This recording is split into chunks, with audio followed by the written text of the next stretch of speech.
بسم اللہ الرحمن الرحیم۔ حضرت مولانا قاری محمد طیب صاحب رحمۃ اللہ علیہ کی زندگی، قبول و اقبال، عروج و کمال، خدمت و عظمت اور ابتلاء و آزمائش کی داستان حظ و کرب۔ کس قدر خوش نصیب ہے وہ انسان جسے حسب و نسب کی شرافتیں، گھر کا پاکیزہ ماحول، شریف الطبع والدین، ظاہر و باطن کی تربیت، علم و تعلم کے لیے یگانہ روزگار شخصیتیں ملی ہوں۔ واقعی اس سے بڑھ کر کوئی سعادت، اور جس کے حصے میں یہ سب امتیازات ہوں، اس سے بڑھ کر کوئی بخت آور اور سعید نہیں۔ حضرت مولانا قاری محمد طیب صاحب رحمۃ اللہ علیہ کو یہ سب سعادتیں لگے بندھے انداز میں نہیں بلکہ وافر میسر تھیں۔ ان کے ددھیال میں حضرت مولانا قاسم نانوتوی رحمۃ اللہ علیہ کا نام نامی کافی ہے۔ ننہیال دیوبند کا ایک شریف بلکہ اشرف خانوادہ، گھر کا ماحول علمی، تعلیم و تعلم کا سلسلہ فخر روزگار شخصیتوں تک پہنچاتا ہے۔ روحانی تربیت کے لیے مجدد وقت حضرت مولانا اشرف علی تھانوی رحمۃ اللہ علیہ سے وابستگی ہے۔ خود طبعاً شریف، حلم کے پیکر، بزرگانہ اداؤں کا حسین مجموعہ۔ اب ذرا تفصیل سنیے۔ حضرت قاری محمد طیب صاحب رحمۃ اللہ علیہ کے والد مولانا حافظ محمد احمد صاحب رحمۃ اللہ علیہ مزاج کے خسرو پیدا ہوئے۔ یہ وہ دور تھا کہ جب نسبتیں سب سے زیادہ بار آور چیز تھیں۔ پھر ان کی نسبت حضرت نانوتوی رحمۃ اللہ علیہ جیسے فرد فرید سے۔ حافظ صاحب تجویدی لب و لہجے میں گفتگو کرتے، مکلف زندگی بلکہ ٹھاٹ باٹ، لب و لہجہ شاہانہ، مگر سینے میں دل برف کی سل، بگڑتے تو جوالا، سنبھلتے تو برگ گل۔ طلبہ کے ساتھ تعلق دیدنی و شنیدنی۔ کوئی طالب علم بیمار ہوتا تو عیادت کے لیے بار بار اس کی رہائش پر پہنچتے۔ اگر اس کی موت ہو جاتی تو حجرے کے سامنے بیٹھ کر تعزیت لیتے۔ کیا مجال کوئی استاد اور کارکن حافظ صاحب کو تعزیت نہ پیش کرے۔ حافظ صاحب مسجد کا بڑا احترام ملحوظ رکھتے، اوابین وہیں پر ادا کرتے۔ ایک روز صحن مسجد میں کسی طالب علم کو ٹانگ پر ٹانگ رکھے ہوئے دیکھا تو پھر کیا تھا، حافظ صاحب کا غضب ابل پڑا۔ تادیب کے ساتھ کھانا بند۔ ایک روز کے بعد اسی طالب علم کے حجرے کے سامنے سے گزر رہے تھے، دیکھا کہ وہ پتے کھا رہا ہے۔ دریافت کرنے پر تفصیل معلوم ہوئی تو خود بھی اس کے ساتھ دیوار گریہ ہو گئے، رونے لگے۔ گھر لے آئے اور ہمیشہ کے لیے وہ دسترخوان قاسمی کا خوشہ چین ہو گیا۔ حضرت حافظ محمد احمد صاحب بھولے اتنے تھے کہ انگریزی دونی اور چھونی میں فرق نہ کر پاتے۔ کسی ملازم پر بگڑتے تو فرماتے، تم اپنی اس حرکت پر مباح الدم ہو چکے ہو، یا تمہارا یہ جرم گردن زدنی ہے۔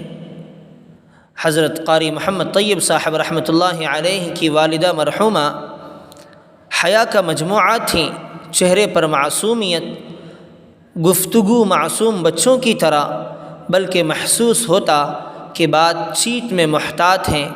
اس کم گفتاری کے نتیجے میں بہت سے گناہوں سے خود کو بچا لیا تھا۔ سردی میں سبز کا ہی شال جس پر چھوٹے پھول ہوتے، گرمیوں کا لباس عموماً ڈھاکہ کی چکن، دوپٹہ بھی اسی کا ہوتا۔ جواں بخت بیٹے کے جب اسفار عالمگیر انداز میں شروع ہو گئے تو کبھی فرماتیں کہ طیب، جب خدا تعالی رزق تقسیم کر رہا تھا تو تیرے حصے کو دنیا میں بکھیر دیا۔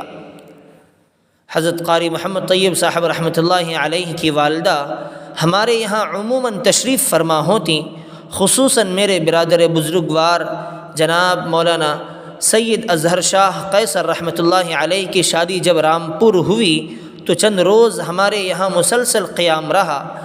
ایسی نیک بخت بیویاں کم از کم پون صدی پہلے کی دل آویز یادگار تھیں۔ نئی نسل کے حوادثات نے تو انہیں آثار قدیمہ کی فہرست میں داخل کر دیا۔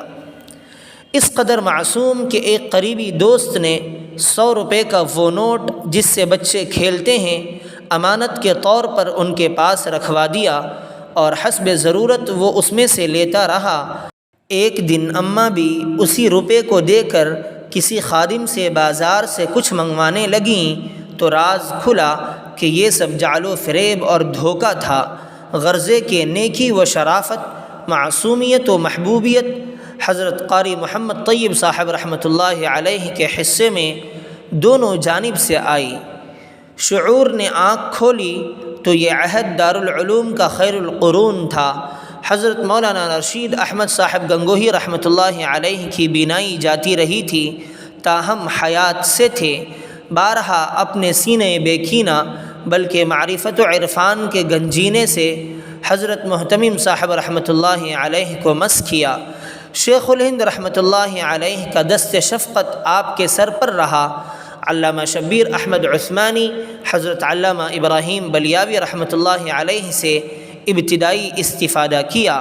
شیخ الادب حضرت مولانا اعزاز علی صاحب نے بڑا وقت آپ کی تعلیم کے لیے صرف کیا، اور پھر دارالعلوم جو اس وقت ممتاز شخصیتوں کا کہکشاں تھا، ان سے ہر ایک افادے کے لیے سرگرم، گویا میں چمن میں چاہے جہاں رہوں، میں چمن میں چاہے جہاں رہوں، میرا حق ہے فصل بہار پر۔ آخر کار اپنے وقت کے محدث جلیل، وقت کے ابن حجر اور علامہ ابن حمام ثانی حضرت علامہ انور شاہ کشمیری رحمۃ اللہ علیہ کے علوم بے کراں سے سیرابی کے لیے مستعد ہو گئے اور خوب جم کر استفادہ کیا۔ روحانی تربیت کے لیے مولانا مفتی محمد شفیع صاحب رحمۃ اللہ علیہ کی رفاقت میں سفر شروع ہوا۔ اولاً حضرت شیخ الہند محمود حسن دیوبندی رحمۃ اللہ علیہ کے دست حق پرست پر بیعت کی۔ ان کی وفات کے بعد حکیم الامت حضرت مولانا اشرف علی تھانوی رحمۃ اللہ علیہ پر نظر جا ٹکی۔ سادگی یہ برتی کہ مولانا حبیب الرحمن عثمانی رحمہ اللہ مدیر اہتمام سے سفارشی خط لکھوایا۔ تھانہ بھون کا یہ فقیر غیور بڑے ضابطے کا انسان تھا۔ جواب آیا کہ اس خاندان کی خدمت میرے لیے سعادت ہے، لیکن استفادے کے لیے مستفید کا عریضہ مطلوب ہے، نہ کہ کسی مخدوم کی سفارش۔ حضرت محتمم صاحب رحمۃ اللہ علیہ فرماتے کہ پہلا سفر مفتی شفیع صاحب کے ساتھ رمضان المبارک میں ہوا۔ خیال یہ تھا کہ صاحب زادہ نوازی کا مظاہرہ ہوگا، لیکن خانقاہ تھانہ بھون میں چند ساعتی سکون کے بعد اپنے وقت کے حکیم حاذق کا پیغام پہنچا، چونکہ آپ استفادے کے لیے آئے ہیں اس لیے کھانے کا نظم خود فرمائیے۔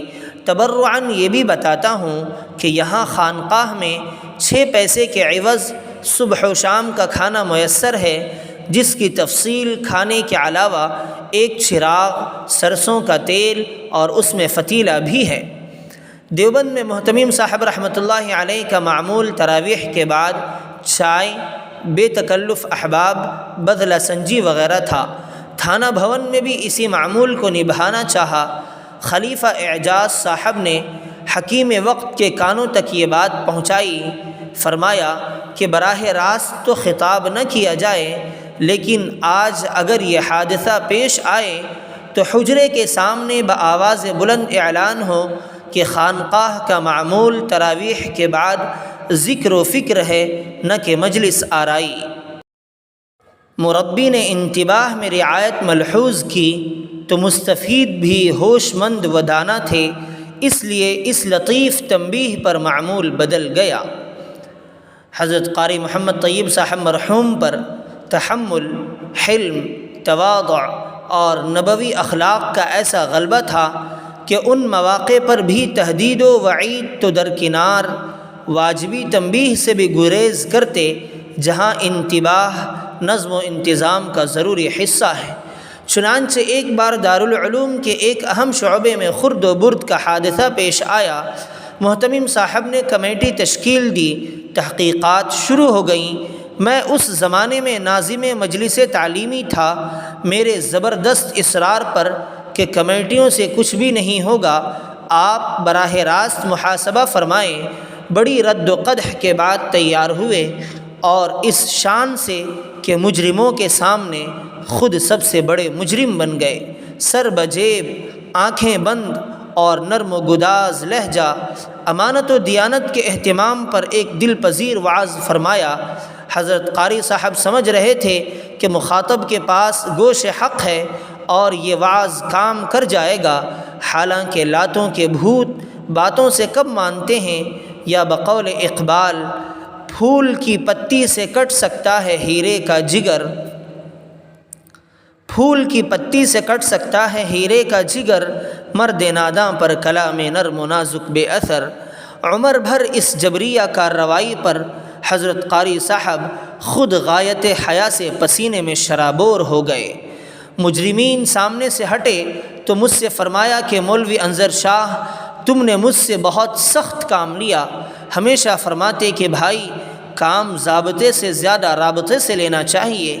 یہ ٹھیک بھی تھا، لیکن تا وقتے کہ خیر القرون کا ڈوبتا سورج دل و دماغ پر سایہ فگن تھا، پھر جب فضا بدل گئی، خیر اٹھ گئی، شر نے قدم جما لیے، نیکی رخصت ہوئی اور بدی نے اپنی حکومت قائم کر لی، تو رابطے کا اصول ختم ہو کر ضابطے پر عمل کی ضرورت تھی۔ مگر سچی بات یہ تھی کہ وہ جس سانچے میں ڈھالے گئے تھے اس میں گرفت و مواخذہ، احتساب و محاسبہ راہ نہیں پا سکتا تھا۔ لا ریب کے پیدا کردہ مشکلات، مسائل و مصائب کے بہت سے طوفان میں انہوں نے اپنی مزاجی ساخت اور حسن تدبیر سے رشتہ کار میں پڑی ہوئی گرہیں کھولیں، لیکن خاتمہ عمر پر وہ زبان حال سے کہتے، بیچارگی میں غالب کچھ بن پڑے تو جانوں، جب رشتہ بے گرا تھا ناخن گرہ کشا تھا۔ حضرت قاری طیب صاحب رحمۃ اللہ علیہ کو اپنے بزرگوں سے عشق تھا۔ وعظ ہو کہ تقریر، مجلس ہو کہ مستفیدین کا حلقہ، ہر جگہ اکابر کا وقیع تذکرہ فرماتے۔ ہندوستان کی حدوں کو توڑ کر دارالعلوم کا تعارف، بزرگوں کی معرفت ان کے اسی معمول کا دل آویز ثمرہ ہے۔ بہت سے متعارف ہو گئے، بہت سے نامور جاوید بن گئے۔ کاش کہ وہ اپنی سوانح، جس کے لیے میں نے بہت اصرار کیا، قلم بند فرماتے تو ایک صدی کی داستان علم و عمل مرتب شکل میں ملتی۔ حالانکہ وہ لکھنے کے سلسلے میں چابک دست تھے، مجمع ہو یا رزم و بزم، کاغذ اٹھاتے اور لکھنے میں ڈوب جاتے، ریل بھاگ رہی ہو یا ہوائی جہاز اڑ رہا ہو، مگر ان کے اس شغل میں کوئی فرق نہ پڑتا۔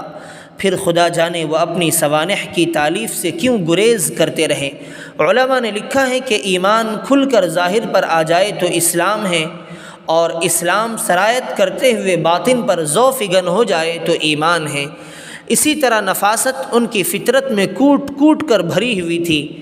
خود نفیس، پوشاک نفیس، گفتگو نفیس، وعظ نفیس، تحریر نفیس، گویا کہ سراپا نفاست۔ کھانے میں پسندیدہ امر یہ تھا کہ دسترخوان لگا دیا جائے، انہیں جو چیز پسند ہوگی خود ہی اٹھا لیں گے۔ اگر میزبان زبردستی کھلانا چاہتا تو قدر ناخوش ہو کر فرماتے کہ بھائی کھانے کا تعلق رغبت اور چاہت سے ہے، نہ کہ ترغیب سے۔ ایک دعوت میں مولانا فخر الحسن صاحب مرحوم بار بار رائتہ اٹھا کر پیش کرتے اور کہتے کہ رائتہ رائتہ، فرمایا کہ جی ہاں رأیتہ۔ غالباً اس وقت حضرت قاری طیب صاحب رحمۃ اللہ علیہ کو رائتہ مرغوب نہ تھا۔ مجھ ناچیز پر شفقت کی خاص نظر تھی اور میری گستاخیوں پر مقدر نہ ہوتے۔ میں کبھی حاضر ہوتا تو فرماتے تشریف لائیے مولانا۔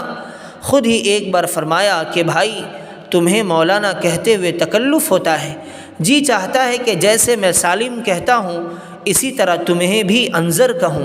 میں نے عرض کیا کہ حضرت یہ تو میری سعادت ہوگی اور آپ کا غایت تعلق جو میرے لیے وسیلہ نجات ہوگا انشاءاللہ۔ میری گستاخیاں بعض اوقات ان کے تقدر کو فرحت و انبساط اور خوشی میں بدل دیتی تھیں۔ مدراس کے ایک سفر میں نماز فجر کے بعد کسی بات پر ان کی طبیعت قدر مقدر ہو گئی۔ ناشتے کے دسترخوان پر تشریف لانے کے بجائے اپنے کمرے میں قلم کاغذ لے کر بیٹھ گئے۔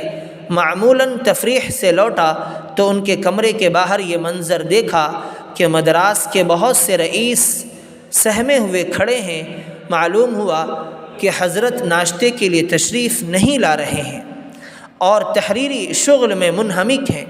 میں سیدھا کمرے میں حاضر ہوا تو لکھنے میں مستغرق تھے۔ میں نے ہنستے ہوئے عرض کیا، لگتا ہے آج آپ نے بھوک ہڑتال کر دی۔ جب نظر اٹھاتے تو چشمے کے عقب میں داہنا حاجب تن جاتا۔ نظر میری طرف اٹھا کر فرمایا کہ تمہیں ہر وقت مذاق کی سوجھتی ہے۔ لہجہ تکلف آمیز تھا۔ میں نے جرأت پائی تو عرض کیا کہ ویسے تو کوئی نقصان نہیں، البتہ دوسروں کے لیے مسئلہ پیدا ہو گیا ہے۔ فرمایا کیوں؟ عرض کیا آپ نے ہاتھ کھینچ لیا۔ یہ فرماتے ہوئے اٹھے کہ بھائی پھر بھی نہیں چھوڑتے ہو۔ دسترخوان پر تشریف فرما ہوئے تو پھر وہی بزلہ سنجی اور نکتہ ترازی، پھر یہ نشست دوپہر تک چلتی رہی۔ دارالعلوم سے آپ کو اس درجے تعلق تھا کہ میری موجودگی میں ایک صاحب کا تجوید میں تقرر ہوا۔ کسی نے کان میں چپکے سے کہا کہ امیدوار کا تعلق فلاں گروپ سے ہے۔ حضرت قاری صاحب نے جھنجھلا کر فرمایا، اس سے کیا ہوتا ہے کہ فلاں سے ہے فلاں سے نہیں، دیکھنا یہ ہے کہ دارالعلوم کے لیے بھی مفید ہیں یا نہیں۔ غرضے کہ حضرت قاری طیب صاحب مرحوم ایک سایہ دار درخت تھے، جس کے گھنے سائے میں دوست، دشمن، اپنوں اور غیروں نے راحت و آسودگی پائی، اور جب یہ درخت سوکھنے لگا تو قافلہ آگ لگا کر آگے بڑھ گیا۔ خاتمہ عمر پر جس کرب و بے چینی، دل و دماغ کی چبھن، روح اور جسم کی خلش میں ان کو الجھا دیا گیا، اگر کوئی ان سے ان کا حال پوچھتا تو وہ کہتے اور اس بیان میں صادق ہوتے، نہ پوچھ حال میرا میں وہ چوب خشک صحرا ہوں، نہ پوچھ حال میرا میں وہ چوب خشک صحرا ہوں، لگا کہ آگ جسے کار رواں روانہ ہوا۔ آخر کار دل کا زخم رستہ رہا، جب کوئی بوند باقی نہ رہی تو وہ زبان حال سے یہ کہتے ہوئے ہمیشہ کے لیے خاموش ہو گئے، الہی کس بے گناہ کو مارا سمجھ کے قاتل نے کشتنی ہے، الہی کس بے گناہ کو مارا سمجھ کے قاتل نے کشتنی ہے، کہ آج کوچے میں اس کے شور بِأَيِّ ذنب قتلتنی ہے۔ ان کے مرقد کی لوح اگر مجھ سے لکھوائی جاتی تو میں یہ شعر جو صورت واقعہ کا بھرپور عکاس ہے لکھتا، بلوح تربت من یافتن از غیب تحریرے، بلوح تربت من یافتن از غیب تحریرے، کہ این مظلوم را جز بے گناہی نیست تقصیرے۔ میری قبر کی تختی پر لوگوں نے غیب سے ایک تحریر پائی، میری قبر کی تختی پر لوگوں نے غیب سے ایک تحریر پائی کہ اس مظلوم کا بے گناہی کے علاوہ اور کوئی گناہ نہیں۔ آہ، ایک 86 سالہ پاکیزہ اور مقدس زندگی کے ساتھ ظالمانہ کھلواڑ اور 63 سالہ پرخلوص خدمت دارالعلوم کا تلخ تر انعام۔ اللہ حضرت قاری صاحب کی قبر پر کروڑوں رحمتیں نازل فرمائیں۔ انما یوفی الصابرون اجرهم بغیر حساب۔ السلام علیکم ورحمۃ اللہ وبرکاتہ۔